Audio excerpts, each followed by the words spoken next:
Electroplating की बात करते हैं जी। हमारे पास इलेक्ट्रोप्लेटिंग क्या है?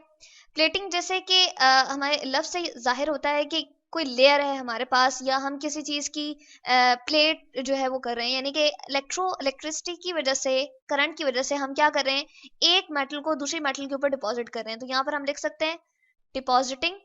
ठीक है जी, एक हमारे पास जो मेटल होगी उसको हम डिपॉजिट कर रहे हैं वन मेटल ऑन अदर। ठीक है जी, तो इसको हम इस तरह से कह सकते हैं कि हमारे पास एक मेटल थी और उसको हमने क्या कर दिया, डिपॉजिट कर दिया ऑन अदर मेटल। ठीक है, हम यहाँ चले लिख देते हैं सेकेंड मेटल, या चले हम लिख देते हैं यहाँ पर अनदर मेटल।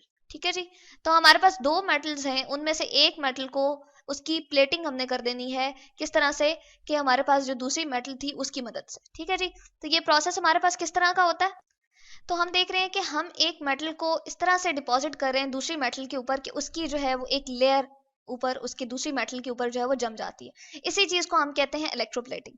अब इलेक्ट्रोप्लेटिंग हम क्यों कह रहे हैं, क्योंकि हम इलेक्ट्रिसिटी की यूज की वजह से, यानी कि हम कह सकते हैं यहाँ पर इलेक्ट्रिक शॉक को हम यूज कर रहे हैं। ठीक है जी, यहाँ पर हम लिख सकते हैं इलेक्ट्रिक सिटी। ठीक है, इलेक्ट्रिसिटी को यूज करते हुए जो है हम क्या करेंगे, एक मेटल को दूसरी मेटल के ऊपर चढ़ा देंगे, यानी कि उसकी लेयर फॉर्मेशन कर देंगे।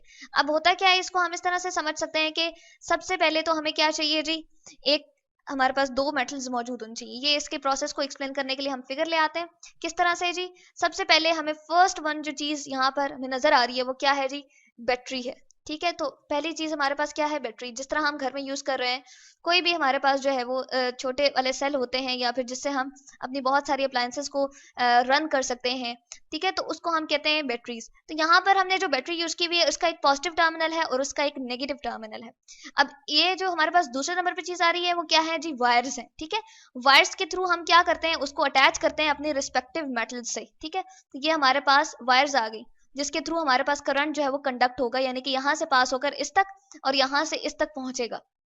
अब यहाँ पर मेटल जो हमने यूज की हुई है, जो हमारे पास प्रेशियस मेटल है, जो कि हमारे पास क्या है यहाँ पर, जिसकी लेयर हमने चढ़ानी है। ठीक है, जिसकी लेयर फॉर्मेशन दूसरी चीज के ऊपर हमने करनी है, तो ये क्या हमने यूज किया हुआ जी, कॉपर यूज किया हुआ। ठीक है, तो इसको हम कहते हैं कि हमारे पास कॉपर है, कॉपर मेटल आ गई। ठीक है, और इसकी लेयर फॉर्मेशन हमने करनी है किसके ऊपर जी, हमारे पास ये आयरन की जो हम कह सकते हैं की मौजूद है। फोर्थ वन जो हमारे पास चीज है वो क्या है जी, हमारे पास आयरन की। ठीक है, मैं यहाँ पर लिख देती हूँ आयरन की हमने यूज कर ली। ठीक है, और उसके बाद यहाँ पर हमें सोल्यूशन लग रहा है, ये नजर आ रहा है, ये क्या है जी, एसिड प्लेटिंग सोल्यूशन लिखा हुआ है।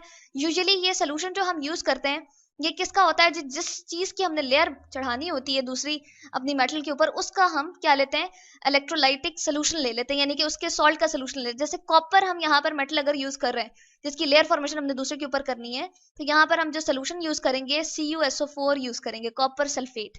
ठीक है, इसका एक्वस सोल्यूशन, यानी कि जो हमारे पास कॉपर सल्फेट होता है उसको वाटर के अंदर डिसॉल्व करके, और ये सोल्यूशन हमने इस चीज का यूज कर लिया। ठीक है जी, तो ये यहाँ पर हमें यहाँ से बात वाजे हो गई।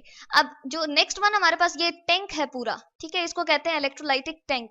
ठीक है, तो ये सिक्स्थ वन हमारे पास जो चीज है वो क्या है जी, हमारे पास इलेक्ट्रोलाइटिक टैंक है। तो ये हमारे पास यूजुअली सीमेंट का बना होता है। ठीक है, इसको मैं लिख लेती हूँ इलेक्ट्रोलाइटिक टैंक, यानी कि जिसके अंदर हमने ये सारी की सारी चीजें रखी हुई होती हैं और इसके अंदर हम जो प्रोसीजर कर रहे होते हैं इसको हम कहते हैं इलेक्ट्रोलाइटिक टैंक।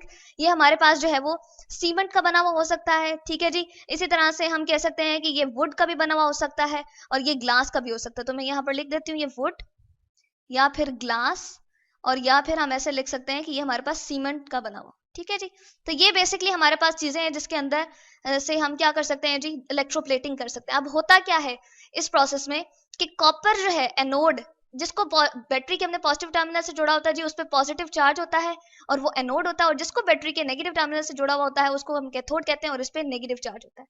इलेक्ट्रॉन यहाँ से मूव कर रहे हैं इस की तरफ, जो आयरन की हमने की यूज की है। ठीक है, अब क्या है जी, इसके ऊपर सारा का सारा पॉजिटिव चार्ज मौजूद है। ठीक है, हम इसको इस तरह से रिप्रेजेंट कर सकते हैं कि इसके ऊपर पॉजिटिव चार्ज है।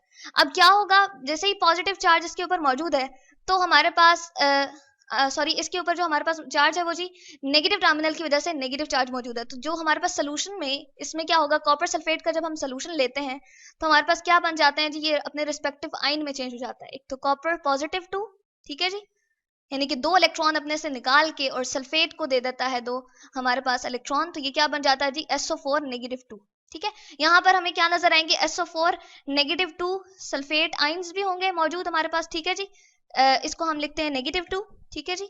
तो ये भी हमारे पास मौजूद होते हैं, लेकिन वो क्या करते हैं, वो मूव करते हैं इसकी तरफ, ठीक है, कॉपर की तरफ वो मूव करते हैं। हमारे पास यहाँ भी क्या होगा जी, सल्फेट आइंस मौजूद होंगे बहुत सारे, लेकिन जो हमारे पास कॉपर है वो क्या है जी, वो मूव कर रहा है इसकी तरफ। वो क्यों मूव कर रहा है, क्योंकि उसके ऊपर पॉजिटिव चार्ज है, +2 चार्ज है, ठीक है।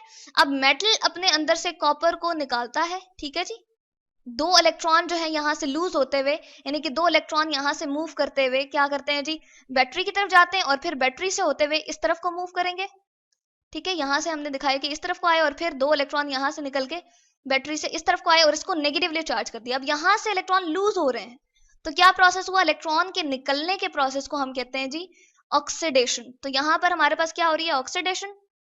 जबकि इस तरफ इलेक्ट्रॉन आ रहे हैं, इलेक्ट्रॉन एक्सेप्ट हो रहे हैं इस तरफ कैथोड की तरफ, तो यहाँ पर हो रही है जी रिडक्शन, ठीक है। तो ये है हमारे पास प्रोसेस जिसको हम कहते हैं इलेक्ट्रोप्लेटिंग। एक मेटल के अंदर से ये आयंस निकल निकल के इस की के ऊपर जब डिपॉजिट होना शुरू हो जाएंगे, क्योंकि इसके ऊपर नेगेटिव चार्ज है और कॉपर के ऊपर +2 चार्ज है, तो ये आयंस इलेक्ट्रोस्टैटिक अट्रैक्शन की वजह से, यानी कि ऑपोजिट चार्ज है, तो ये इसके ऊपर जो है वो डिपॉजिट होना शुरू हो जाते हैं, इसके ऊपर चिपकना शुरू हो जाते हैं। तो इस वजह से जो हमें आयरन की मिलेगी एट द एंड, वो सारी की सारी किसकी प्लेटेड हो जाएगी जी, वो कॉपर की लेयर के साथ, उसके ऊपर सारी की सारी जो लेयर है वो किसकी चढ़ जाएगी, कॉपर की जो है वो प्लेटिंग हो चुकी होगी, ठीक है। तो हम कह सकते हैं ये सारी की सारी आयरन जो है वो किससे प्लेट हो जाएगी, कॉपर से। तो ये है जी हमारे पास इलेक्ट्रोप्लेटिंग।